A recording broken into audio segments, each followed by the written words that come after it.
Bien, ahora sí estamos empezando a grabar la clase. Estábamos indicando que nuestro trabajo final va a ser un seminario, ¿ya? Nos vamos a hacer un seminario con una temática en derecho, en lo posible relacionado con nuestra área. Les voy a pasar igual ya a más tardar hasta la siguiente clase, si puede el día de hoy, lo que viene a ser nuestro sílabo, ¿ya? En derecho, lo que es contenidos se da con el nombre de sílabo, pero es el programa en sí de la materia, donde ustedes van a poder ver todos los temas que vamos a llevar, que ya los tengo aprobados. Igualmente, se va a poder ver el objetivo de cada, en sí la competencia de cada tema. También lo que va a ser la bibliografía que estamos utilizando. Y dentro de eso, ustedes van a poder ya tener cierto contenido si es que ustedes quieren profundizar, pero siempre les voy a pasar yo libros para que profundicemos. Igualmente, lo que sí les voy a pasar el día de hoy es lo que viene a ser nuestro formato del seminario, ¿ya? No es que vamos a agarrar y, ya, seminario, haremos listo, a ver cualquier temática, lo idearemos y lo presentaremos y a ver cómo sale. No tiene que tener una estructura.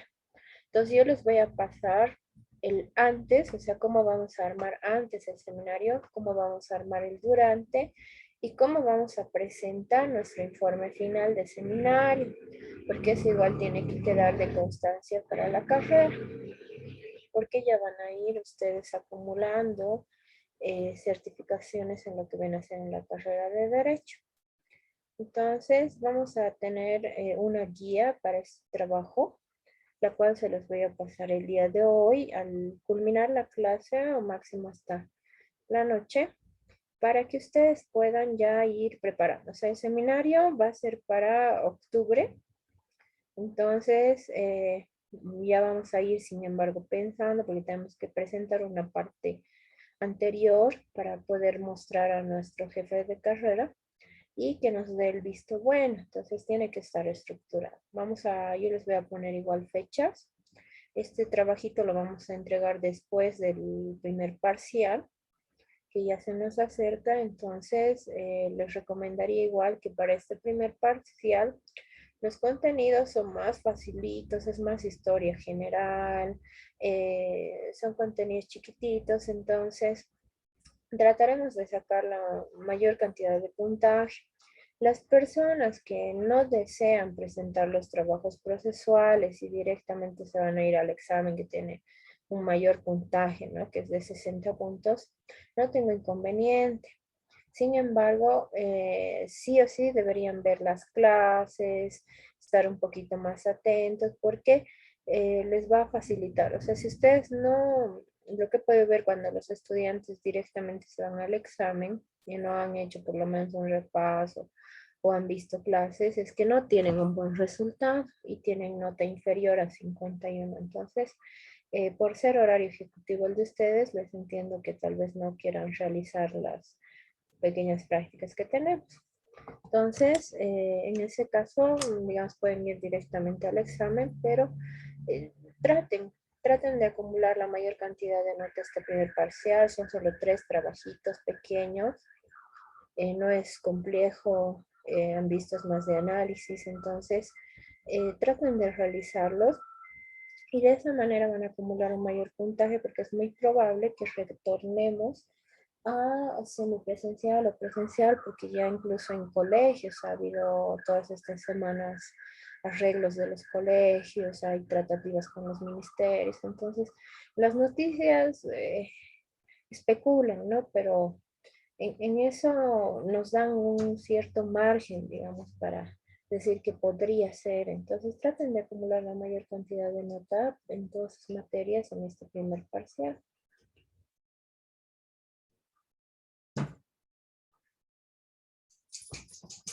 Yo creo que ya estamos la gran mayoría. Somos 13 en punto. A ver, en punto vamos a llamar la lista. Hasta mientras veremos un poquito. Nuestro segundo subtítulo para el tema número 2 va a ser el desarrollo histórico de la ciencia política. Les decía que vamos a ver a grosso modo lo que viene a ser parte de la historia, pero relacionada en el ámbito de la ciencia política para que nos dé un nivel general.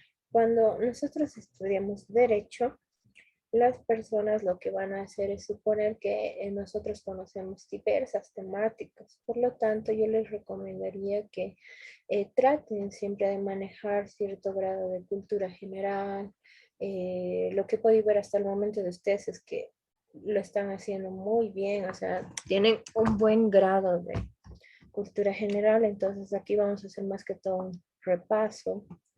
Vamos a ver igual algunas acotaciones. Si es que alguien, o sea, en el momento que estamos realizando alguna de las temáticas y ve que no tocamos un punto y considera que realmente es muy importante, puede hacer acotaciones o me pueden interrumpir, digamos, e indicar, no, yo también conozco esta versión o yo veo esto. Entonces, es necesario que puedan implementar su participación.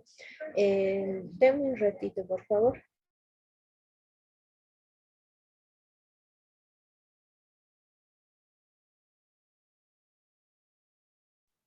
Ya. Ahora sí, igual, si se va a estar entrecortando, me avisan. De todos modos, no creo porque ya es solo un dispositivo. Vamos a ver los hechos históricos relacionados a la ideología política de diferentes visiones a un nivel macro, ¿ya? Y vamos a tener un tema en específico donde nosotros vamos a ver los hechos en Bolivia, que es el tema número 5, y todo el pensamiento andino latinoamericano, que lo vamos a conjuncionar igual ahí. Vamos a ver ya, o sea, les voy a dar primero lo que es en general, que sí o sí tenemos que saber, porque si ustedes en algún momento van a eh, ahondar en procesos internacionales o quieren especializarse en derecho internacional o van a salir afuera de especialización, es necesario que tengan un conocimiento básico. Y el tema número 5 va a ser específico de lo que viene a ser Bolivia. Entonces vamos a ver primero las ideas y hechos políticos que han surgido en Asia Oriental.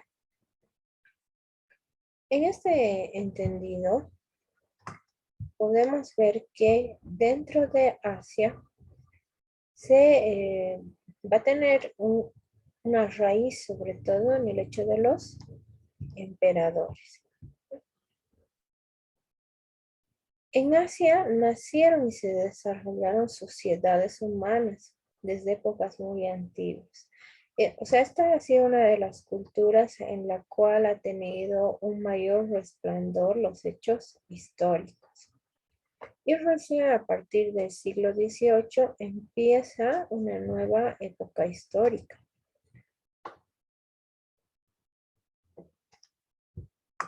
Dentro de los hechos políticos notables, vamos a ver la existencia de sociedades políticas gobernadas por un monarca. Ya hemos visto la primera clase, ¿no? Monarquía, una solita, que dejaba la sucesión de la misma a familiares titulares del poder. O sea, lo que veíamos, ¿no? También en la primera clase, lo vitalicio, o sea, muere y sin embargo en esta, o sea, el poder pasa a los familiares, hijos directos o familiares, caso de sucesiones, que se les ha llamado dinastías imperiales, donde el emperador tenía un poder político que se basaba en la religión, o sea, estos estaban unidos, pero obviamente era el emperador el que tenía un mayor grado de poder.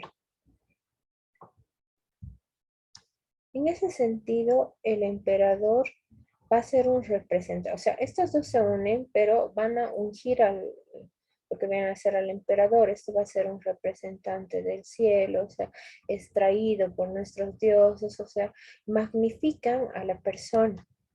Por eso es un tipo de gobierno absoluto. Luego ya vamos a ver que empieza lo del feudalismo. ¿Alguien sabe lo que es feudalismo?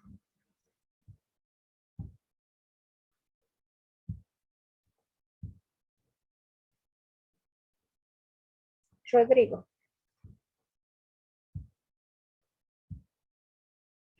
Buenos días, doctora. Buenos días, compañeros. Bueno, es un sistema, ¿no? Como tal de organización, donde se toma decisiones a partir de un señor feudal. El feudalismo comúnmente eran utilizados en territorios donde el señor feudal poseía en este caso, un vasto territorio y tenía en sus dependencias, en ese entonces se llamaban vasallos, ¿no? Y se les distribuía cada parcela de tierras en la cual tenían que trabajar. Recíprocamente, el señor feudal le daba de pago alimentos. En ahí, por ejemplo, fungía, o no, bueno, la actividad principal, mejor dicho, era el trueque. Entonces, a medida que, por ejemplo, se iba trabajando la tierra, el señor feudal distribuía, por ejemplo, todas sus riquezas. No siempre era alimentos, también eran posesiones, por ejemplo, e inclusive, por ejemplo, intercambios, ¿no? De ciertos productos y accesorios que se tenía.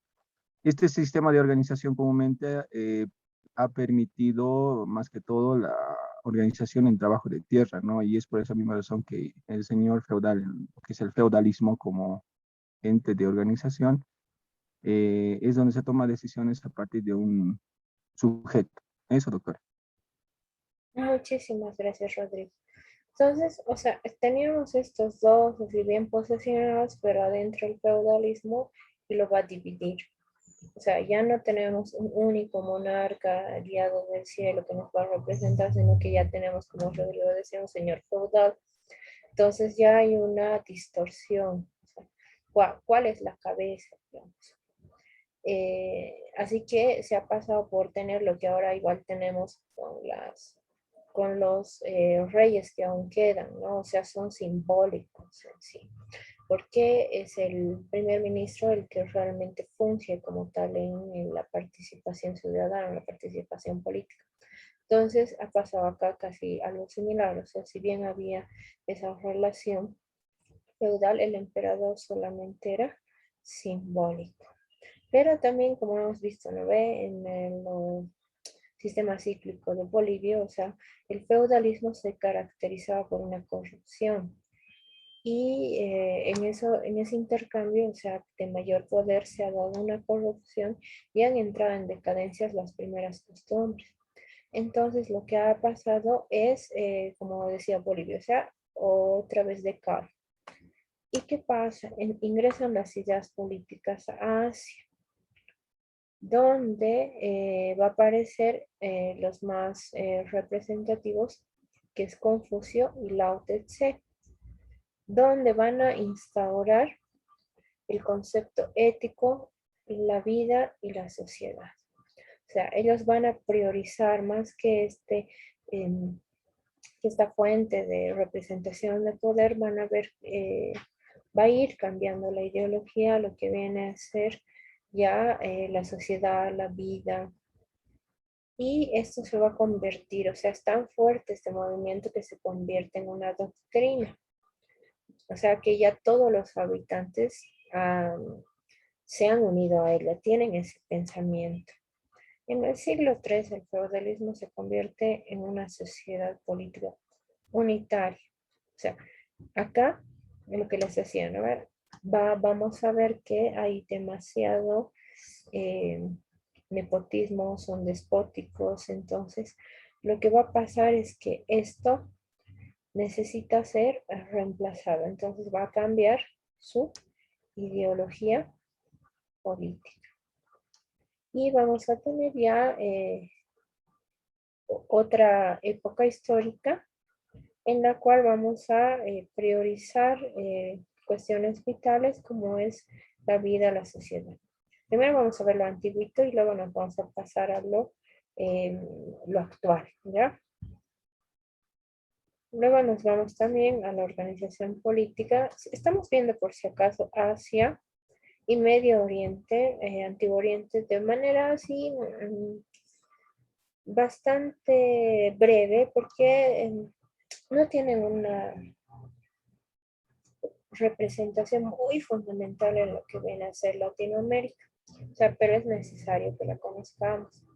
Entonces, en Antiguo Oriente vamos a ver que han resaltado ciertas culturas, o sea, como la más fuerte, ¿no? La egipcia, luego ya con las conquistas, la Persia, Siria, babilónica, y ahora lo que vemos los israelitas, ¿no? Hasta el momento actual.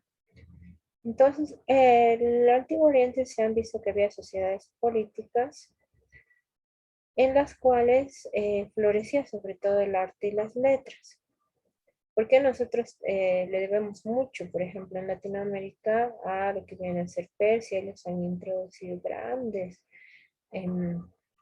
los sistemas fonéticos, el habla. Persia ha conquistado España, entonces lo que ha pasado es que la influencia de España, como ha llegado a nosotros, a toda Latinoamérica, somos también parte, la misma numeración, ¿no? Y esto dio grandes fenómenos políticos que hasta ahora se mantienen y se han vuelto una doctrina histórica política, todo lo que les mencionaba hace un momento. Y se han guiado, o sea, dentro de esta doctrina, ya vemos un estado despótico donde no hay un orden jurídico. Entonces tenemos leyes en las cuales no hay una jerarquía, sino que es un mandato. La autoridad no tenía como tal una regla definida, entonces las leyes, o sea, este orden jurídico no estaba establecido. El derecho hacía bastante falta. Este solía ser restringido y sobre todo en el derecho público no había ese actuar político, o sea, era bien limitado, no podías brindar tu opinión, no es como ahora, ¿no? O sea, uno expresa lo que piensa, lo que indica esas épocas, no. Solamente las clases privilegiadas eran los que podían hacer uso de ese orden jurídico o podían igual ocupar cargos públicos. Sin embargo, se ha visto un cambio, o sea, donde ya surgió esta doctrina histórica política, porque ve una relación entre el soberano y la comunidad. Pero lo malo es que también hace algo similar a lo que es Asia, donde se plantea el absolutismo. O sea, las personas que tenían el poder eran consideradas divinas. O sea, los soberanos representaban lo divino. Acá se maneja mucho, si se dan cuenta, o sea, en todos los países en los cuales se enlaza, ¿no?, el poder con lo de religión, siempre se busca sobresaltar, o sea, que sea una persona que no es usual, que no es común, digamos, tiene que ser el representante de Dios, otros dicen es el Hijo de Dios, otro es el divino, es una persona que encarna todo lo bueno. O sea, siempre lo han magnificado para que las personas entiendan el por qué esa persona tiene que guiarlas. Iba así en la época antigua, que el progreso de la ciencia no estaba muy avanzado. Ya siempre desde la época antigua, pues con los dioses, o sea, como no tenemos una explicación para los fenómenos naturales, entonces, ¿qué hace el ser humano? Crea a los dioses. Entonces, de esa manera podía explicar así bonito. Un relato bien lindo que hay de eso es el de las 4 estaciones. O sea, el hombre no podía entender por qué cada cierto tiempo la naturaleza cambiaba, o sea, florecía, luego se marchitaba, luego venía invierno, entonces no lo entendía. Así que para entender eso ha creado mitos.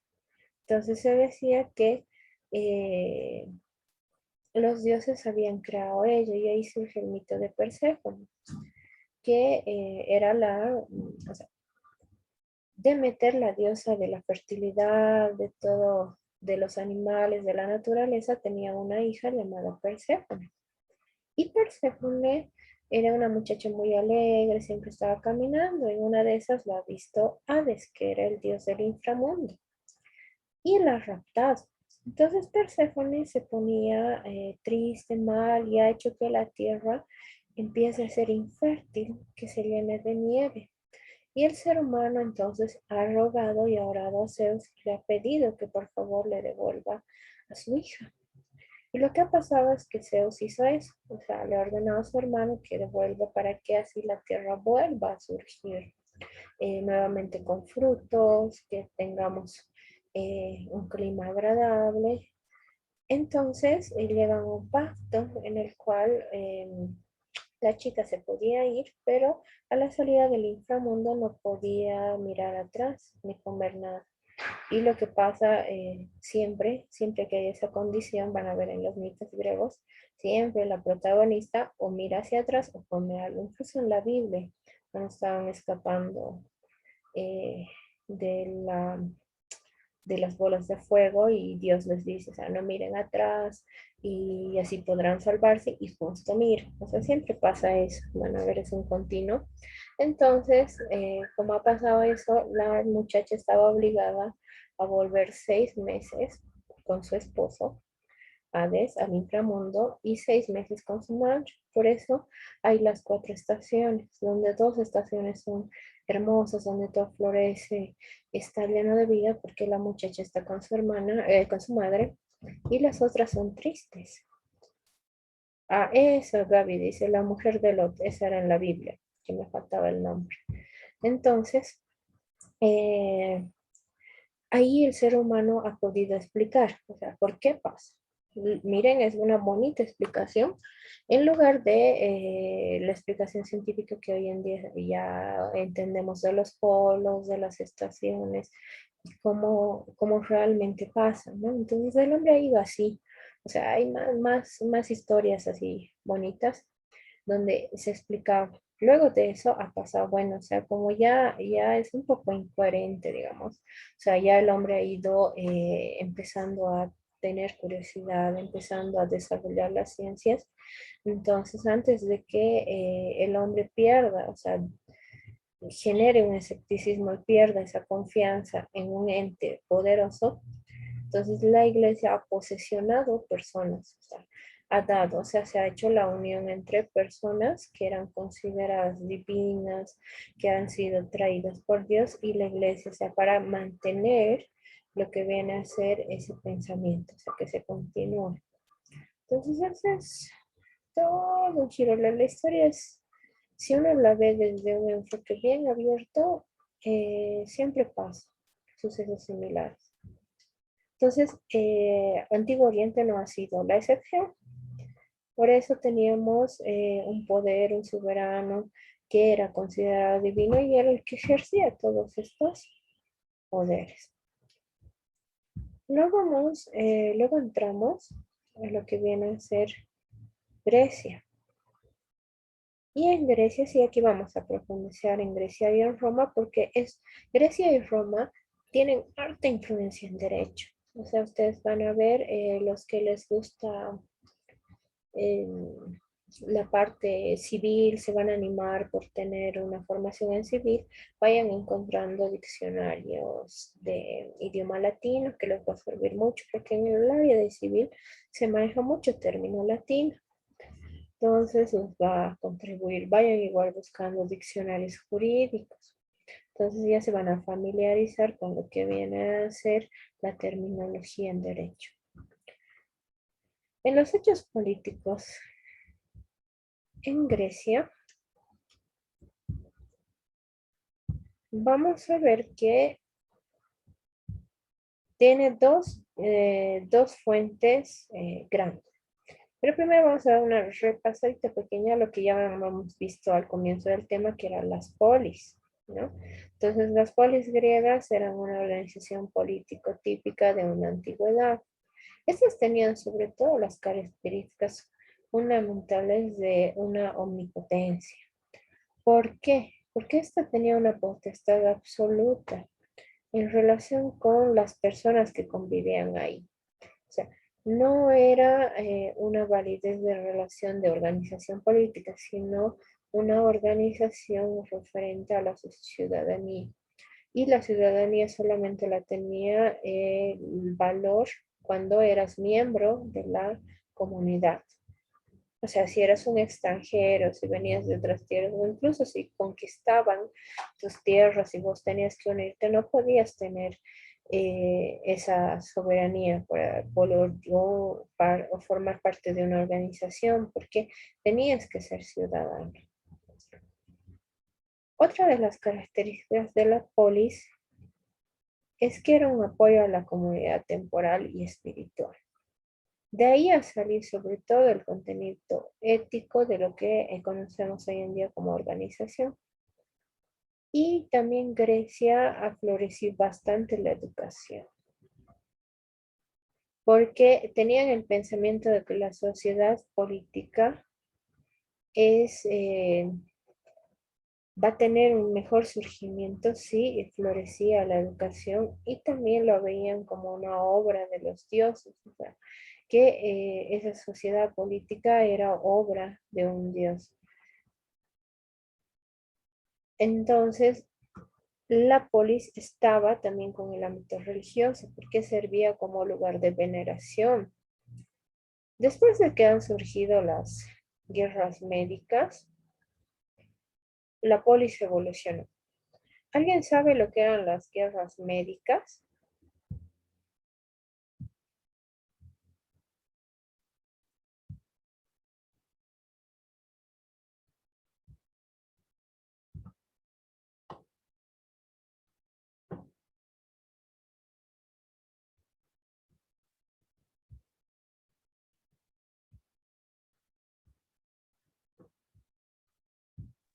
Doctora, tal vez esparcir un virus.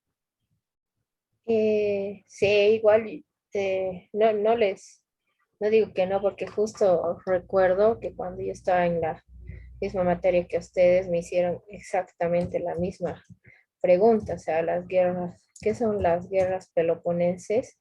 ¿Qué son las guerras médicas? Y esa vez yo igual contesté algo bien similar a lo que Eunice está indicando, y ya después yo, ay, así, cuando ya averigüé porque vi la nota del examen. Entonces es muy, a veces nos confunde que cuando tiene el término, nosotros agarramos y a lo primero, porque es así en derecho. O sea, en derecho suele ser bien objetivo. O sea, lo que dice es así. Pero en sí, nuestras guerras médicas van a ser todo ese proceso de guerras que han surgido con los imperios de Persia. El imperio de Persia son conflictos que se han dado entre Persia y las polis del mundo helénico. Entonces, y la de Peloponesia es la más bonita, o sea, han debido ver la película Esparta, ¿no? Esa donde están los guerreros fornidos que están peleando, ¿no ve? Esa es la de Peloponesia, o sea, donde está, ¿no ve? Leónidas, así bien, muere con los 300. Pero en Esparta 2, esas es las médicas, o sea, donde el rey Darío de Persia ataca a todo el ámbito griego, o sea, va y quiere conquistar el mundo, entonces le faltaba Grecia y se anima a conquistar Grecia. Entonces ahí van las guerras peloponenses y las guerras médicas. Varían por el año, pero en sí, así facilito, ha sido la conquista de Persia hacia Grecia. Y eso va a desatar hechos políticos porque ha habido un cambio. O sea, Grecia tenía dos ciudades principales, como están viendo en lo que están viendo aquí en Bonito, Atenas y Esparta. Entonces eran las dos ciudades más importantes de Grecia. Como ven, ¿no? Como hemos visto en la película, Atenas era la ciudad de sabios, o sea, la que estaba encargada de hacer florecer la filosofía, lo que viene a ser todo el ámbito cultural, o sea, era de pensadores. Grecia era de pensadores, mientras que Esparta era una ciudad bastante organizada, sobre todo en el ámbito militar. Gracias a Esparta nosotros tenemos bueno, dentro de la teoría del Estado, Esparta ha sido una de las ciudades que ha brindado bastante estructura a lo que vienen a ser las fuerzas militares, porque era una ciudad muy organizada. O sea, si bien estaban dentro del mismo territorio, por ejemplo, como nosotros, ¿no ve? O sea, si entras a Bolivia y en Cochabamba van de una forma, en el oriente de otra, en Tarija ni qué decir, o sea, hay una diversidad dentro de un mismo país. Pasaba igual en Grecia, o sea, los atenienses eran una cultura más tranquila, de pensadores, mientras que los espartanos estaban más guiados a lo que viene a ser todo el ámbito de protección, de guerra, o sea, y entre ellos conjuncionaban para tener lo que viene a ser una organización política como tal. Les he puesto así bonito, eh, facilito, como dice. Atenas tenía una democracia, en la cual esta democracia iba en dos vertientes, que era una asamblea de ciudadanos, en la cual estaban representados por los magistrados que ejecutaban las leyes y el consejo que preparaba los asuntos para tratar. Incluso hoy en día seguimos manteniendo eso, pero en esa época, digamos, era mayor, o sea, tenía un mayor peso, sobre todo en la parte de Atenas. O sea, los del consejo indicaban, o sea, hay estos temas, pasa esto, hay estos conflictos. Y recién, una vez que se ponía en análisis, en lo que era algo que se utilizaba bastante era la ágora, que era un sitio que permitía lo que tratar todo ello, o sea, todos estos puntos, todas estas cuestiones. Entonces, dentro del ágora, una vez que ya se indicaba, ¿no?, las soluciones, los magistrados eran los que hacían la ejecución. Entonces, vamos a tener dentro del tema 5 así una minuciosa de lo que viene a ser cómo se aplica estas cositas que estamos aprendiendo en nuestra legislación. Y lo que pasaba en Grecia es después de las guerras médicas, las polis han evolucionado. Entonces han surgido una serie de pensadores que ahorita los vamos a tratar, entre ellos los sofistas, los estoicos, los vamos a ver ahorita. Pero estos pensadores han logrado brindar un pensamiento en general. En un ratito voy a volver a la función, creo que está un poquito. Ahora sí que está. Entonces, veíamos esta organización de Atenas y la organización de Esparta era diferente, como pueden ver. O sea, estaba bastante controlada, bastante regida. Tenían dos reyes, tenían un consejo en sí, que era de los ancianos, y también el pueblo participaba. O sea, sí eran bien estructurados todo, pero también permitían que su pueblo pueda brindar su opinión. Y en ello se tenía una asamblea, o sea, muy similar a los consejos.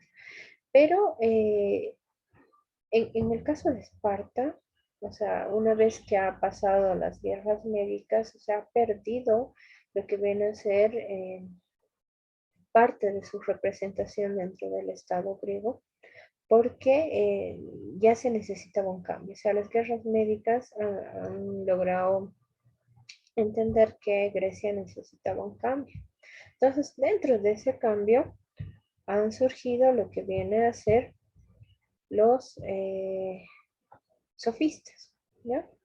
O sea, lo vamos a ver así de grosso modo. Para los que quieran profundizar esto, hay un libro bien bonito que incluso en colegio lo dan también a nivel universitario, que es El mundo de Sofía. Entonces, El mundo de Sofía te va a tratar la filosofía como un cuentito, o sea, te va a contar la vida de Sofía y te va a mostrar toda la historia de la filosofía para los que quieran profundizar, para los que les guste eh, conocer más de esto. Nosotros los vamos a ver, como les decía, a grosso modo, porque no es muy relevante, digamos, que especificamos tanto. Entonces vamos a ver que aparecen los sofistas en las ciudades griegas. Este fenómeno así, porque si bien antes Atenas era lo más importante, con las guerras médicas se ha esparcido. Entonces, estos pensadores, estos filósofos estaban en diversas ciudades y enseñaban sobre todo a los jóvenes, o sea, han logrado concluir que los jóvenes eran el futuro, ¿no? Como ahora seguimos manejando, o sea, los jóvenes iban a dar el futuro para Grecia, porque han tenido bastantes pérdidas. Y entre sus representantes, incluso luego, ¿no? Más que los griegos, estaban Maquiavelo, Calicles, Hipías, Gorgias, Protágoras, pero dentro de estos, o sea, estos sofistas, vamos a ver que lo más resaltante de lo que viene a ser Grecia van a ser nuestros pensadores. Pero antes de que me olvide y me pase, en sí, así puntualmente para Atenas, eh, lo más resaltante es que ha surgido la aristocracia, ¿ya? Ha surgido en Atenas y da origen a una dificultad que tenían los nobles, porque ya no está concentrado totalmente el poder en ellos. Entonces no eran instituciones típicas en Atenas, y eso se dividía en 4 clases, según la fortuna y derecho y deberes, y también el derecho a votar. O sea, aquí Atenas nos da, o sea, el primer vistazo, ¿no? Ya tenemos derecho, podemos elegir, podemos votar. Entonces, no lo hacían en papel como lo hacemos ahora, ¿no? Entonces ellos agarraban, se reunían todos, eh, mayormente en el ágora, sino en un punto donde decidían que tenía un aforo grande de los ciudadanos y les brindaban una piedrita de color azul, color blanco, una piedrita de color negro para que emitas tu voto. Generalmente se hacía así, digamos, luego ha ido perfeccionándose. Y en el caso de Esparta, esta tenía un núcleo bien constituido en la península de Peloponneso, sobre todo en el hecho de tener campamentos militares. Su régimen militar era bien sacrificado, así como vemos en la película, incluso más, la película quedó algo corta, pero tenían un nivel de patriotismo sobre exagerado, o sea, era bastante fuerte, o sea, ellos podían brindar su vida por su estado. Y estos también han instaurado lo que viene a ser las leyes de Licuria. En ese caso, Grecia, o sea, Grecia lo más fuerte que ha tenido en leyes es en el ámbito civil público. Por eso les decía a los que van a especializarse en lo que viene a ser civil, es muy importante que conozcan de términos latinos, porque va a ser Grecia lo que vamos a ver, o sea, la épica, si por decirlo, ha sido las 12 tablas que han surgido, eh, han surgido en Roma, pero han tenido lo que viene a ser su base en lo que es Grecia, con pensamientos, uno de los grandes pensadores era Licurio. Entonces, los romanos han, han rescatado todo esto y han generado ya leyes así escritas. Por eso, o sea, la primerita, así la más cúspide, las 12 tablas, pero que ha tenido su fuente en Grecia. Ya estamos a I-25. Se nos ha ido el tiempo, eso es bien vasto esto. Entonces, dentro de los sofistas, estos han sido bien conocidos gracias a Platón y Aristóteles. En este caso vamos a ver que Gorgias de Leontino ha sido también uno de los conocidos y es el que más lejos ha llegado dentro de los sofistas porque ha optado por una posición de absolutismo. Porque Rabbi decía, tenemos que conocer lo que es la realidad, tenemos que ver la realidad. Ya es momento de dejar atrás ese pensamiento de que los dioses nos indican o tenemos seres divinos, entonces tenemos que conocer la realidad. Y Protágoras de Abdera consideraba que no era posible llegar al conocimiento sin tener la verdad de forma objetiva y afirmar. O sea, estos dos han tenido esa repercusión, digamos, en el ámbito sofista por ya dejar de lado lo que viene a ser los supuestos, los entenderemos como la historia bonita que les he contado hace rato, entonces ya han ido al objetivo. Pero los representativos, así los que siempre mencionamos, hemos visto en colegio en cuestión de Grecia, son Sócrates, Platón y Aristóteles. Estos son los que siempre están mencionados porque también tienen su aporte en el ámbito de derecho. En este caso, Sócrates nos da en el derecho un método que es la mayéutica. ¿Ya? ¿Alguien conoce lo que es la mayéutica?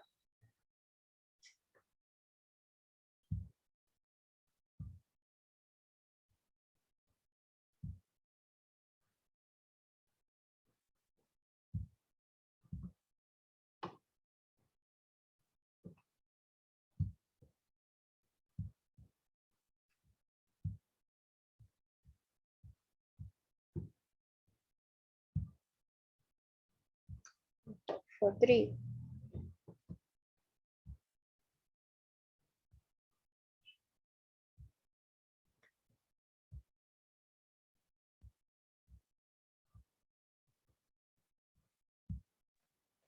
Doctor, ahora sí me escucha, tenía problemas de Ahora sí. conexión.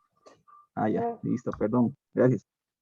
Bueno, la mayéutica como tal, ¿no? Es un pensamiento socrático, puesto que deriva, ¿no? Propiamente de la filosofía, pero de una filosofía más particular, ¿no? La filosofía socrática.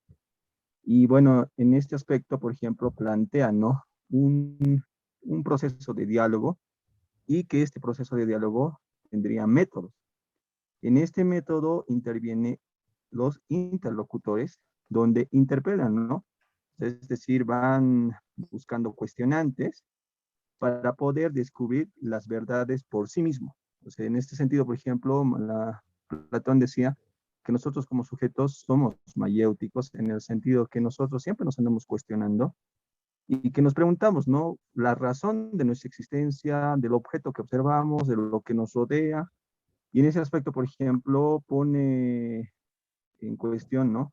Tomar en cuenta un pensamiento a partir de lo que es puras interpelaciones, cuestionantes, cuestionantes, cuestionantes, y de esa manera llegar, por ejemplo, a la respuesta esperada que se tiene, ¿no? A partir de lo que se observa y de lo que es propiamente el contexto. Eso, doctora.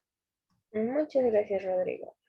Ahora sí, facilito todo lo que ha dicho Rodrigo. ¿Qué hacía Sócrates? Agarraba, se iba a las fuentes, generalmente de las ciudades, y se paraba ahí y empezaba a charlar con la gente. Y muchos, o sea, cuando él ya se ha hecho más conocido, se acercaban y le preguntaban, empezaban a preguntar. Y lo que él hacía es dar, o sea, en base a lo que la persona le preguntaba, él hacía otra pregunta. O sea, le contestaba con lo mismo que la persona. O sea, al final la persona llegaba a responderse. Porque este Sócrates, o sea, no le decía, la respuesta es esta. No. Le preguntaba, hasta que la persona solita se respondía. Entonces, ya de ahí Sócrates se ha dado cuenta que ese método era bastante beneficioso para encontrar lo que él conocía como verdad. Entonces, ha creado lo que es la mayéutica. También ha introducido para nosotros en particular la ética. Sócrates nos ha dado el comienzo, así, para que nosotros creemos esa base de ética. Y este decía que es la virtud que a su vez se identifica con la sabiduría. Lo asociaba bastante. Y también nos brinda los principios de la filosofía moral. Entonces, de esta parte vamos a ver que Sócrates no está de acuerdo contra los sofistas, o sea, él no apoya a los sofistas. Él sigue con las ideas, con los pensamientos referentes al relativismo y al escepticismo de lo que indicaban los sofistas. Él no concordaba para nada. Todo lo que pensaba, decía Sócrates, ha sido conservado a través de su discípulo Platón y también a través de escritos que ha hecho Aristóteles, porque Sócrates no deja nada escrito.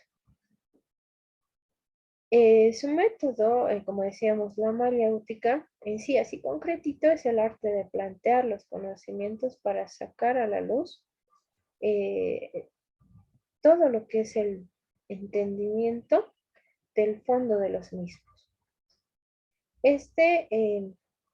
Ha fundado la ética y dentro de la ética vamos a ver que la asocia demasiado con la virtud, ¿ya? Eso es, y con la sabiduría también. Luego encontramos a su discípulo Platón, que este ha tenido obras amplias, porque este sí ha dejado material escrito. Y las más fundamentales son la República, las leyes y el político de los sofistas. Y su polémica con Sócrates. O sea, Platón sí apoyaba lo que viene a ser en parte a los sofistas, entonces ha tenido esa disputa con Platón. La obra principal con Sócrates, la obra principal que él tiene, así la más cúspide, es la República y que también nos atañe a nosotros. Porque va a ver también que concibe el Estado como un hombre gigantesco, que habría que realizar sus funciones sirviendo de acuerdo a tres clases. O sea, este hombre gigantesco, este Estado, va a servir a tres clases: a los labradores, a los militares y a los magistrados. O sea, este contempla el pueblo, la parte militar y la parte jurídica. Entonces, este Estado debe servir a los tres para que realmente se constituya en un Estado. Y estos tres deben integrarse por hombres selectos, inteligentes y virtuosos. O sea, no puede ser cualquier ciudadano. Entre los requisitos, sí o sí tienen que ser inteligentes y virtuosos, en sí sabios. Esos tienen que ser los gobernantes. Considerando que era bueno abolir en esa época la propiedad privada, él apoyó a eso. Entonces, Platón ya ingresa a lo que viene a ser nuestro ámbito de derecho, porque da los principios para que ya no haya propiedad privada, que igualmente que los vínculos familiares de clases superiores con el Estado se corten, porque el Estado tiene que ser una unidad orgánica, o sea, no puede estar manipulado por familiares de manera despótica. Entonces, él va a proponer como forma de gobierno la aristocracia, que va a tener una obra relacionada con las leyes en la cual va a explicar esta parte de aristocracia. También formula principios en la metafísica, la política, la igualdad, habla de la historia política, la filosofía política, al estudiar fenómenos políticos. O sea, ha tenido amplia participación en diversas áreas. Y vamos a rescatar que ha expresado el conocimiento de la comunidad política, indicando que no es algo arbitrario de los hombres, sino que este debería surgir de lo que viene a ser una institución, un instinto que tiene el hombre. En su doctrina política, la idea socrática de un orden natural se ejerce, porque va a colocar por encima de los, o sea, este orden, eh, esta, este orden natural está por encima de los caprichos del hombre. O sea, él refuerza esta idea en el hecho de que no es un grupo de familias, no son hombres que deberían manejar, sino que por eso él identifica que deberían ser los sabios los gobernantes. También rescata algo muy similar a la clase de guerreros que veíamos en Esparta, ¿no ve? Que indica que esta es una clase más alta, que ellos deberían ser reyes filósofos, porque ellos tienen un orden, ellos se deben al Estado, no piensan en sí mismos o en sus beneficios, sino que ellos van más allá, o sea, ese nivel de que les decía hace rato de patriotismo.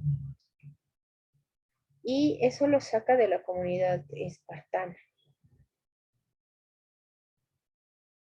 En sí, así puntual las formas de gobierno que él ha planteado se divide en monarquía, aristocracia y democracia. O sea, Platón ha hecho un amplio margen de eh, trabajo en el ámbito político. Para los que quieran conocer más esto, su obra de La República, yo creo que se puede descargar del internet, sería muy, muy interesante los que quieren ahondar. Y nos vamos al ultimito, que es Aristóteles, que es discípulo de Platón. Este ha elaborado una importante doctrina política. ¿Por qué ha aplicado el método? O sea, ya vemos acá en Sócrates era subjetivo. En Platón ya va dando ideas. Ya en Aristóteles se aplican métodos. Entonces, para elaborar la doctrina política, él ha aplicado métodos de observación y así ha logrado establecer principios de la ciencia política. O sea, Aristóteles no va a lo idealista, sino a lo realista. Eh, Su doctrina está contenida en los libros La Política y las Constituciones Morales, sobre todo en la Ética de Nicómaco. Es un libro un poquito complejo de encontrar, la Ética de Nicómaco, pero ahí va a mencionar a harto Aristóteles, o sea, toda la idea que tenía Aristóteles referente a su doctrina política. Aristóteles era lógico y sistemático, por eso vemos que ya utiliza un método. Y tiene su punto de partida y apoyo fundamental en la experiencia. Ha sido el fundador de la ciencia histórico-descriptiva de la política y ha elaborado importantes principios de ciencia jurídica y sobre todo de derecho comparado. Derecho comparado es algo que ustedes van a ver seguramente al ámbito de que ustedes vayan progresando en las materias, pero básicamente se trata de ver la legislación de otro país y compararla, o sea, en qué varía, en qué es diferente, en qué tiene similitudes. Entonces ya Aristóteles hacía esto. Y a diferencia de Platón, este va a ver que la familia y la propiedad privada derivan de una naturaleza del hombre, por lo tanto tienen que continuar. O sea, pero sí, Platón ha sido bastante revolucionario para querer anular este derecho de propiedad. Estamos justo en 40 y vamos a entrar aquí a Roma. Entonces, antes del ingreso, nos quedaremos aquí, les daré esos 10 minutitos de receso y retornando vamos a hacer la llamada de la lista. Entonces, cualquier cosa continúa aquí y volvemos 12:50, nuestros 10 minutitos de receso.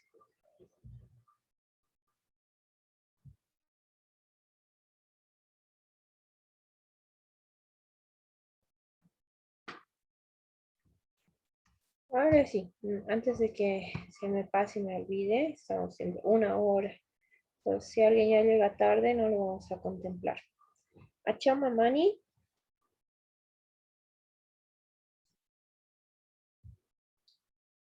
Calia Noelia. Presente, doctora. Noelia, usted ha participado, ¿no? En lo de guerras médicas. No, no, doctora. Entonces, no recuerdo quién me ha dicho de la respuesta de guerras médicas.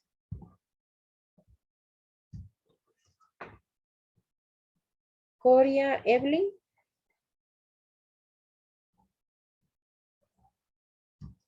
Chávez Eunice.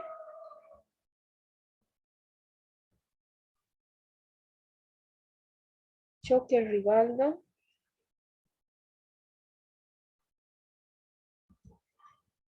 De la Barra Santos.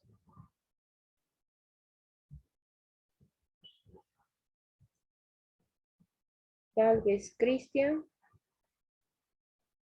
Presente, doctora. Landaeta Juan Carlos. Presente, doctora. Landaeta Nelson. Presente, doctora. Ledesma Fernando. Presente, doctora. López Fidel. Mm,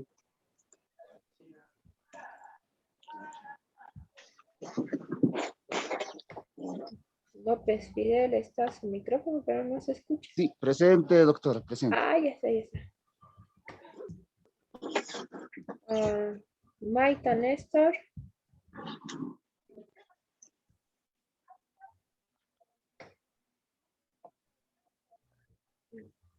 Unice, dice. Está con el micrófono. Ya. Maita Néstor.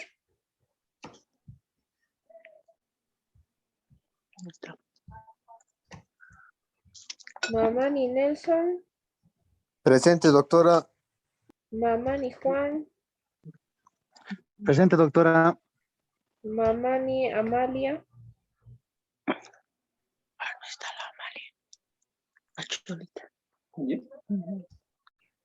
Ortega Esteban.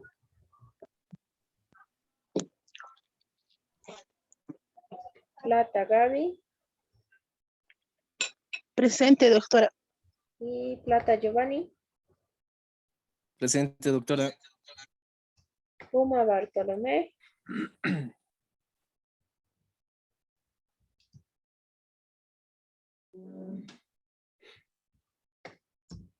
Ya. Abraham Tito. Presente, doctora. Y Velázquez Lidia. Presente, doctora. Ya alguien ha hecho, me acuerdo, bueno, cuando he preguntado sobre las guerras médicas, una de sus compañeras ha participado y no le ha anotado. La que haya sido me avisa, porque su participación así no esté correcta, se ha animado. Eunice, doctora. Ah, ya, muchas gracias, Eunice. Ok, no hay nadie que lo haya puesto falta.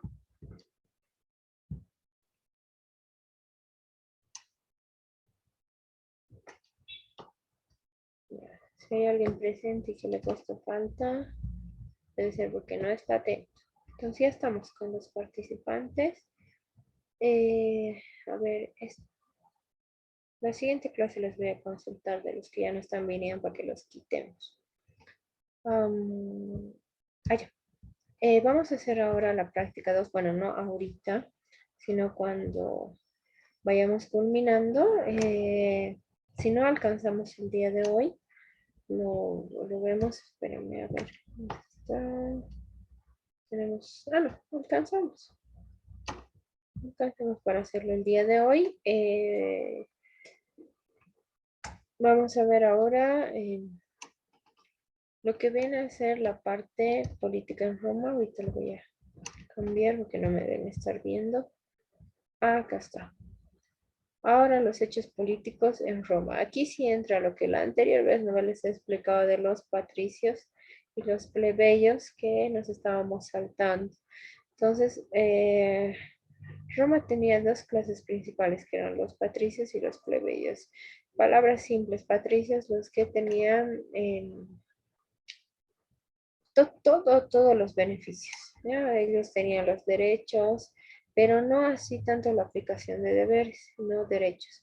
En Roma, tener derechos era como eh, ser una superestrella, digamos así, porque tú contabas con todo. O sea, si tú cometías un acto que no estaba acorde, pero eras un ciudadano y de paso que formabas parte de los patricios, entonces la ley era un poco em, benevolente contigo. Mientras que si eras plebeyo o peor, o sea, ni siquiera pertenecías a ninguna de estas dos clases sociales, no contabas con derechos como tal. Entonces lo que ha pasado es que la gente, como eran más plebeyos que patricios, ha empezado a indicar que no, o sea, ha empezado a buscar justicia. O sea, y ahí es donde ha cambiado bastante y ha dado paso a lo que tenemos ahora, hoy en día, sobre derechos y deberes. En sí, Roma era una comunidad política donde dentro de la monarquía teníamos estas dos clases y se reunían también en grupos de 10 que integraban las curias, donde los jefes de las diversas gens, o sea, gens eran las familias, ¿ya?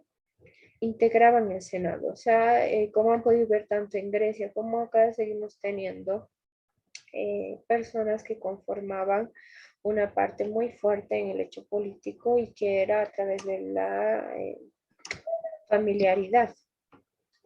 Pero al principio del siglo V aparece la República. O sea, Roma les decía a un comienzo que estaba bastante influenciada por lo que viene a ser Grecia. Entonces, el pensamiento de Platón, que es la República, va a tener repercusión.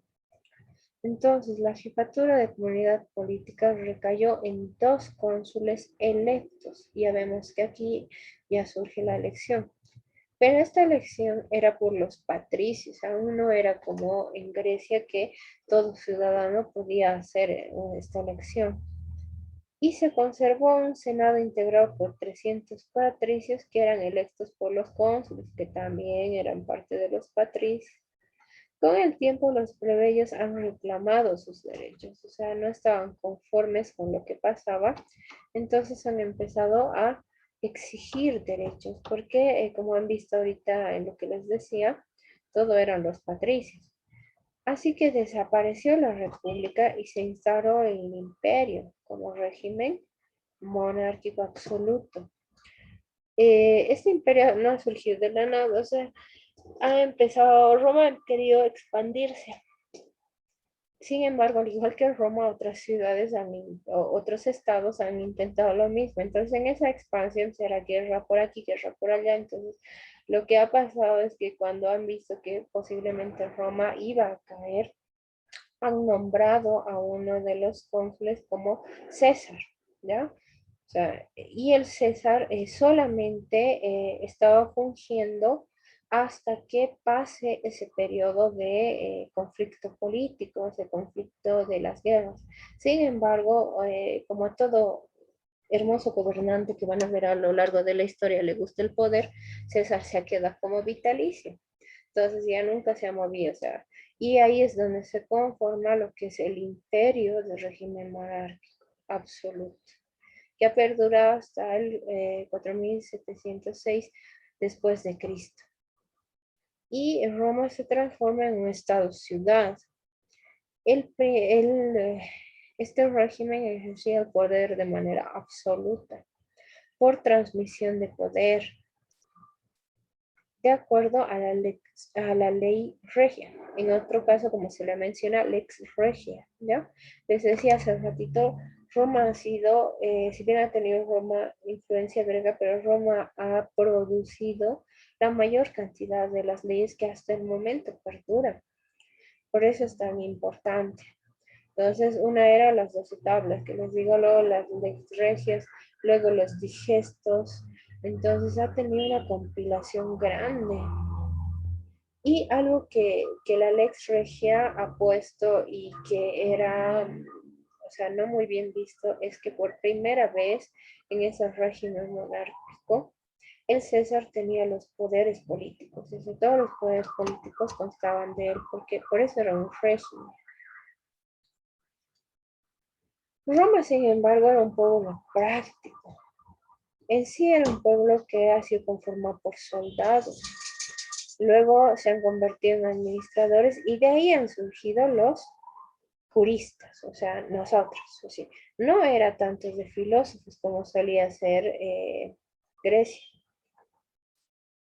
Entonces, ahí han surgido escuelas muy fundamentales como los epicureos y los estoicos, y que también de estas han salido concepciones filosóficas y parte de la ciencia humana.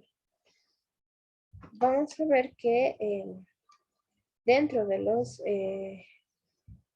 epicureos y estoicos, les he puesto aquí este bonito, así una tabla de división para que podamos ver de manera concreta el pensamiento de ambos. Estos han sido los más representativos, ¿ya?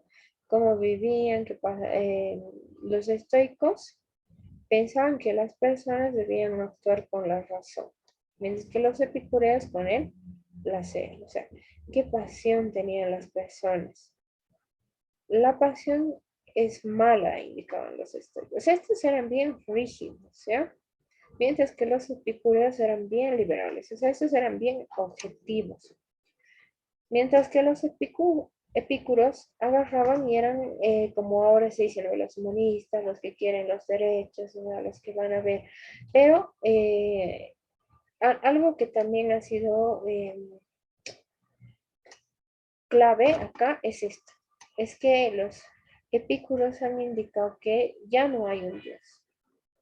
Entonces, el individuo es totalmente libre. Pero los estoicos también se deshacen del hecho religioso, pero van encaminados a que es el ser humano el que decide, o sea, tú ves.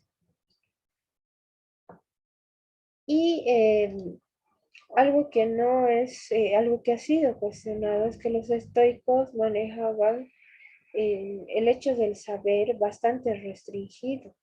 O sea, ellos indicaban que muchas veces, o sea, cuando el hombre tiene un vasto sinnúmero de conocimiento, puede caer en confusión y eso puede generar que no encamine bien, que no tenga, que no utilice bien la razón. Mientras que los epicureos no, o sea, decían, o sea, el hombre debe tener acceso a eso y de acuerdo a ello, el hombre va a decidir y va a ver. Y ya, vamos a volver acá. Porque ahí, aparte, bueno, esas son dos escuelas, ¿no? Sin embargo, hay dos pensadores que son muy importantes en el ámbito de Roma, que son Polibio y Cícero, ¿no? Polibio ya lo hemos visto la primera clase, pero Noelia, dígame. Disculpas, doctora. No sé si me podría retirar. Me acaba de surgir un problema. Por favor. Ya, Noelia, no se preocupe, luego vamos a coordinar de su práctica 2.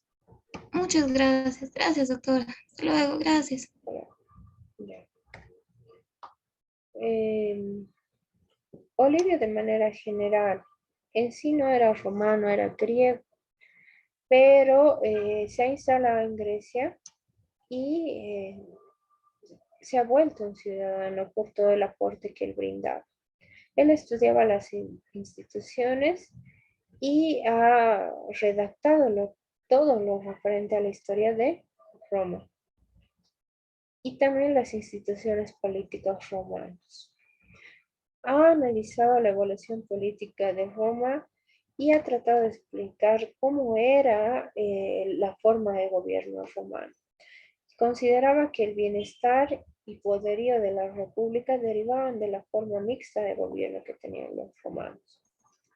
La Constitución asegura, él indicaba que la existencia de este gobierno mixto tiene diversos elementos, como por ejemplo los cónsules que representaban el principio romano, el senado que representaba la aristocracia, los comicios o asambleas populares que representaban la democracia. Los comicios o asambleas populares eran la participación, como viene a ser, del pueblo, pero también estaba regida. Y el otro pensador que tenemos era Cícero. Cicerón expresó su pensamiento político en sus obras más famosas, que eran La República, el Legubus y el Officis. Esta organización política va a ser un resultado natural de las condiciones del hombre y su consecuencia, la utilidad necesaria, indicaba Cicerón. La verdadera ley, dice Cicerón, es la razón cuyo fundamento se va a encontrar en la naturaleza, en cuanto prescribe lo que se debe hacer y prohíbe lo contrario. Esa es la verdadera ley. O sea, va a ser una ley que te indique, ¿no? Qué se puede o no hacer. Y esto debería ser algo eterno, que va a regir el mundo con sabiduría, porque nos va a dar el margen de lo que se puede o no. En sí, lo que va a pasar con Roma es que va a sobresalir sobre todo por las instituciones jurídicas políticas que ha creado. O sea, Roma ha brindado un sinnúmero de material en derecho y justicia. O sea, esa es la riqueza que nosotros tenemos, incluso, bueno, en mi formación yo estudié como tal derecho romano, que era una materia en la cual desde el latín veíamos lo que es esta, porque Roma ha sido tan importante que ha dado leyes, si ustedes revisan, por ejemplo, si ven, digamos, agarran nuestro código civil y ven las 12 tablas, es similar. Entonces, Roma ha instaurado lo que viene a ser la base para nuestras leyes actuales. Bien, haciendo ya en materias ya más específicas, ustedes van a ver el aporte y también todas las leyes que ha generado Roma. Nosotros lo hemos visto desde el ámbito de política y sobre todo política de Estado. Luego de ello vamos a ir a la época del cristianismo, ¿no? Estamos un poquito amplios así para que podamos hacer nuestra practiquita, que ustedes tengan el tiempo. Entonces vamos a ver que dentro de los principios políticos del cristianismo hay una concepción pagana del hombre. O sea, esa concepción pagana se transforma. Empieza a surgir la dignidad, la igualdad de los seres humanos, la libertad de conciencia. O sea, ya no es tanto la política lo que nos va a inmiscuir.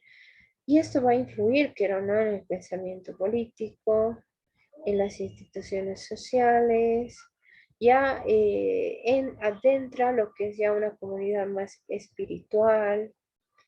Los textos del cristianismo se encuentran sobre todo en lo que es la Biblia, ¿no? Los 4 evangelios. Y es aquí donde vamos a ver todo ese fenómeno religioso que les comentaba a grandes rasgos. Y ello va a traer a dos pensadores muy que permanecen, o sea, muy de renombre, permanecen hasta la actualidad, que son San Agustín y Santo Tomás. San Agustín nos va a indicar que tiene una influencia en la ciencia política, pero no es un conocimiento sistemático, o sea, no es que él ha dedicado todo el tiempo a revisar la ciencia política, pero sí sus obras, su libro, sobre todo La Ciudad de Dios, es un texto clásico de ideas políticas. Escribió también La Ciudad de Dios para defender al cristianismo, porque ya se estaba, si bien se había instaurado ese pensamiento político cristiano, luego ha sido cuestionado, entonces él ha defendido eso. Y consideraba que existe un poder coactivo que se debía al Estado. Consideraba que la justicia derivaba de la potestad de la Iglesia y no de lo civil. O sea, ya vemos acá que dentro del derecho ya está ejerciendo influencia de lo religioso.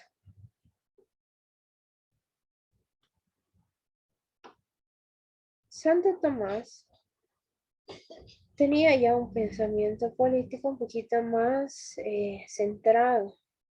En su obra teológica, como les decía, ¿no ves? La teología va a estudiar el ámbito de la fe, pero con métodos científicos, o sea, se vuelve por ello una ciencia. Entonces ya se centra en una obra teológica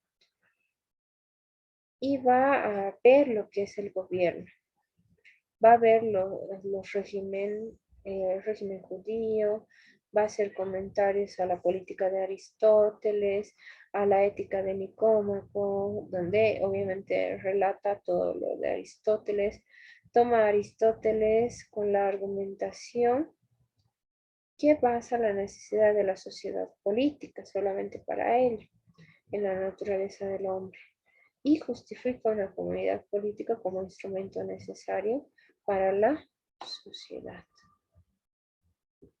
Pero hay un pensamiento muy fundamental, es que consideró el Estado-ciudad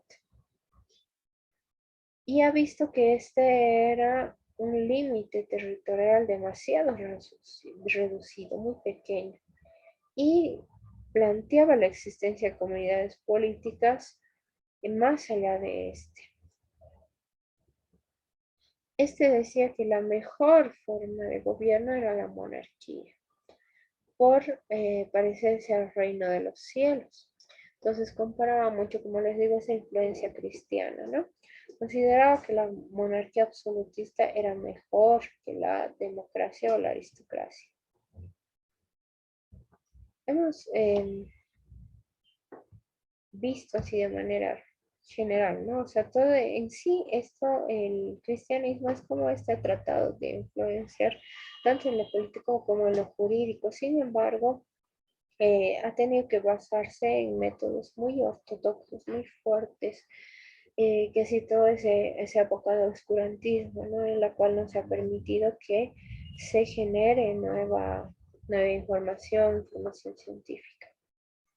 Y cualquiera, bueno, o sea, cualquier información que surgía era atribuida a entes malignos, ¿no? Entonces no se permitía, había una cacería, no solo de brujas, como la que conocemos, sino cacerías de científicos para que estos no puedan hacer públicos sus creencias, incluso en las teorías heliocéntricas, ¿no? O sea, el día desconfigurar que hay algo más, o sea, que nosotros no estamos concebidos ante un Dios, entonces eso ha causado repercusiones. Pero luego de eso ha surgido el Renacimiento y la Reforma Protestante. Estos han venido con bastante fuerza porque hemos tenido en el cristianismo, si bien han surgido pensadores muy grandes como San Agustín y Santo Tomás que han hecho igual sus aportes, era mínimo el conocimiento científico.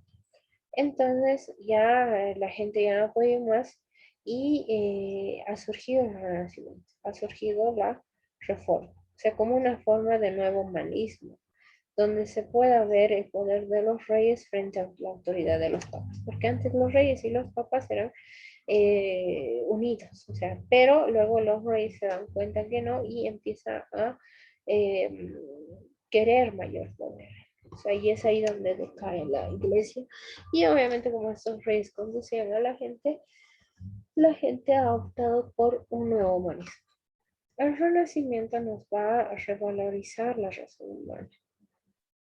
Y vamos a decir que el ser humano es el centro del universo, ya no un Dios. Ya, y esta reforma, o sea, este renacimiento se va contra la iglesia y esta reforma protestante se va contra los monarcas, pero van conjuntos. Entonces, el renacimiento va a haber un sistema antropocéntrico, donde el hombre es el centro del universo, es el hombre para lo que vale. Y la reforma va a disminuir la unidad religiosa y va a ver que se tiene que hacer un cambio. O sea, hemos pasado de la autoridad de los papas a la autoridad de los reyes, que tampoco nos ha tenido un buen, nos ha brindado al pueblo algo bueno. Entonces voy a crear la reforma protestante y voy a empezar a hacer, por así decirlo, campaña en contra de esto para que se disuelva. Es ahí donde vamos a ver que si terminaremos bien, vamos a ver que va un cambio, que tenemos que pasar a otro pensamiento, otra ideología, y es ahí donde llega la secularización de la ciencia política, ¿ya? Entonces abandonamos la religión y ahora sí ya la quitamos. Y vamos a ver que el problema fundamental del Estado ya no está tan renuente, sino que es más que todo, o sea, más que el problema que se ha estado, es cómo vamos a tener ahora el poder, cómo lo vamos a distribuir. ¿Va a ser otra autoridad o va a ser el pueblo el que va a tener ahora este poder? Y nos va a servir también, o sea, todo lo que viene a ser base del derecho canónico para instaurar una nueva forma de ver lo que es el poder. Y ahí van a resaltar estos tres. Entre ellos, bueno, vamos a empezar con Hobbes, Thomas Hobbes, que va a tener su desarrollo en el siglo XVII y tiene una base de Maquiavelo y Bodin para construir una obra redireccionada a la doctrina política. Va a ver sobre el Estado que dentro del Estado los elementos se justifiquen y expliquen sobre todo el origen del Estado. Su pensamiento es materialista. Asegura que la existencia de los cuerpos solamente se da entre ellos, o sea, solamente hay existencia de cuerpos con su movimiento. La sustancia y el cuerpo son una misma cosa. Dentro de lo que es la concepción del Estado, él va a asegurar la paz. O sea, él dice que la paz es necesaria para que los hombres puedan satisfacer sus objetivos. Y se le considera como fundador de la ciencia política moderna. Luego de ello vemos a John Locke, que este es más naturalista. A grosso modo les digo, o sea, va a ir con el racionalismo y con la posición contractualista. El naturalismo es amplio, es grande, ¿no? Eso ustedes lo van a ver el siguiente semestre en sociología jurídica, porque ahorita sí que no alcanzaríamos a explicar ni con una clase. Entonces yo soy naturalista así de manera puntualista, o sea, son racionalistas. Es considerado un teórico revolucionario porque va a tratar acerca del gobierno y va a dar dos pensamientos muy puntuales. Uno, la parte de la refutación de la doctrina absolutista. Y la segunda, una construcción sistémica de una doctrina política, que va a ser considerada la primera gran defensa de la democracia. Este personaje pensaba que los hombres se encuentran en un estado de libertad de acciones y posesiones dentro de los límites de la ley natural. Este veía la igualdad, el poder, el grupo de personas. Y nuestro ultimito, que ya lo hemos visto en la parte introductoria, pero ahora vamos a ver referente a nuestro tema, es Jean-Jacques Rousseau, que va a ser una figura del contractualismo, ¿ya? Contractualismo, contratos y sinónimo. Sus obras van a ser el discurso sobre el origen de la desigualdad de los hombres. Y la más fundamental, así cuando te digo un contrato social, Rousseau, ¿ya? El contrato social, es donde él va a hacer incluso una crítica. Es bien complejita esa obra, en la cual él va a hacer todo un análisis. Y va a indicar así de puntual que los hombres vivieron en una edad primitiva, donde estos disfrutaban de su libertad absoluta. Y después, para recuperar la libertad perdida, los hombres crean la sociedad política y ceden a la comunidad sus derechos naturales. Y éstas les devuelven protección y su libertad. O sea, él dice, se crea la sociedad para tener un orden en el cual los hombres van a tener derechos y la sociedad les va a ayudar, pero a cambio van a ceder su libertad porque se tienen que regir a las normas que indican esa sociedad. Entonces, a diferencia de Hobbes, o sea, Hobbes veía que el poder debería estar en el hombre, pero Rousseau veía que el poder debería estar en la comunidad. Ahí.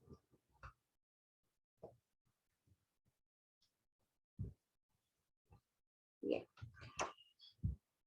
Hemos dado así un recorrido así general, puntual, de lo que viene a ser historia. Así bien amplio. Por eso tal vez he sido un poquito rápida y puntual, porque en las otras clases hemos podido conversar más, pero nos hemos desviado. Entonces hoy día ya, así para no malentender, así puntual o referente a la historia, porque son hechos. Entonces dentro de esos hechos tenemos que tener bien claro lo que ha pasado. Ahora sí, nos vamos a la práctica 2. Vamos a, te van a poder visualizar. Les explicaré de qué trata. Les he brindado al grupo de WhatsApp la práctica número 2. ¿No? Esta práctica número 2 tenía... Espérenme, ahorita van a ver. Esta práctica número 2 era de esto. O sea, tenemos un paper. Se les dice así a los artículos papers. Este artículo va a hablar sobre el estado de la sociedad, pero enfocado desde el pensamiento de Marcus Kaplan. Hemos ido viendo historia, ¿no? Ahora vamos a historia contemporánea. O sea, Marcus Kaplan ha sido uno de los pensadores contemporáneos que más ha trabajado el estado de la sociedad, que es lo que estamos hablando. Y nos va a brindar un pensamiento sobre todo a nivel América Latina, que es lo que tenemos que conocer. O sea, por eso les decía, vamos a ir gradual, ya hemos visto todo. Europa, Asia, África, entonces ahora nos toca lo que viene a ser América Latina. Entonces, en este momento, por favor, o sea, les voy a pedir que es un texto cortito, recontra cortito, que podamos hacer la lectura, obviamente cada uno individual, o sea, no necesito ahorita que alguien empiece a leer. Entonces vamos a hacer la lectura y en base a esa lectura vamos a hacer este trabajito, esta práctica número 2, ¿ya? Ustedes, por favor, no busquen otras lecturas, trabajen con esa que les he dado. Tienen que indicar ahorita, si nos alcanza, si no, vamos a comenzar la siguiente clase, lo que han tenido de manera puntual, ¿ya? Acá, para que no se les olvide la idea, pueden redactarlo. O sea, no estoy pidiendo más de media plana. Los que gusten hacer más, no hay problema. Pero mínimamente media planita. Porque yo entiendo que es muy complejo el redactar algo propio. Entonces, les estoy pidiendo puntual media planita referente a nuestro texto. ¿Ya? No hagan de otro, por favor, o un resumen de lo que hemos llevado, para nada. Pues vamos a ver este textito y en este momento vamos a realizar eso hasta menos 10, ¿ya? Vamos a realizar hasta menos 10, por favor, que es nuestro, no, menos 5, no, 45, hasta 13:45, así tenemos esos 5 minutitos para absorber cualquier duda o algo que coordinar. Entonces, por favor, les estoy poniendo aquí en pantalla la practiquita y si a medida que leen o algo no les está quedando muy claro, quieren hacer una consulta, me indican, pero lo único que hay que hacer es, no es un resumen en sí, sino que ustedes pongan lo que más les ha parecido resaltante o el punto de vista o si quieren hacer un análisis. O sea, no necesitamos un resumen. Doctora, este material no está en la plataforma o solamente Está, lo acabo de subir. Bueno, uno está en el WhatsApp que les he no estoy, pasado. no No estoy yo está, en el grupo de WhatsApp, no estoy, así es que no puedo ver, pero estoy revisando la plataforma y no está el material en plataforma, ya, denme un en el ratito. Moodle. Ahorita le voy a mostrar el Moodle. Espéreme. Ya sé por qué. Ahora sí lo va a poder ver, no lo he desactivado. En el Moodle, pero ya hace ratito estaba, en el receso lo he implementado. Aquí en la parte de práctica 2, en la unidad temática 2, práctica 2, usted pincha y ahorita aquí al chat voy a enviar el enlace del grupo de WhatsApp para que se unan, ya es muy importante porque es nuestro medio de comunicación.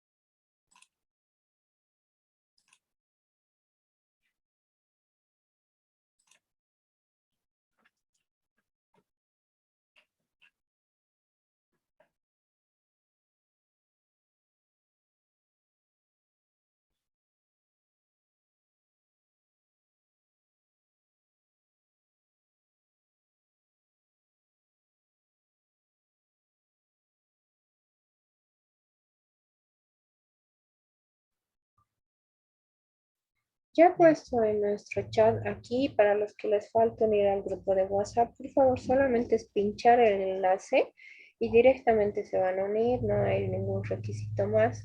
Es necesario que estén en el grupo de WhatsApp porque ahí, si es que pasa alguna eventualidad, es donde yo les voy a poner cualquier cosa.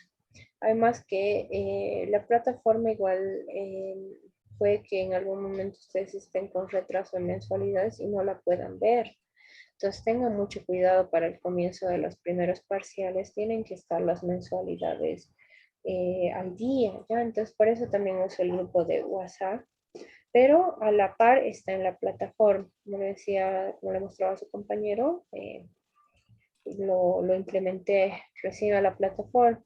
Justamente por el hecho de que ha pasado el día viernes, de que ya querían subir sus trabajos sin esperar la indicación. Entonces, eh, estamos otorgando el tiempo como habíamos quedado en la primera clase. Y 45 yo les voy a hacer las consultas para ver y la parte oral de este trabajito la vamos a hacer al comienzo de la siguiente clase.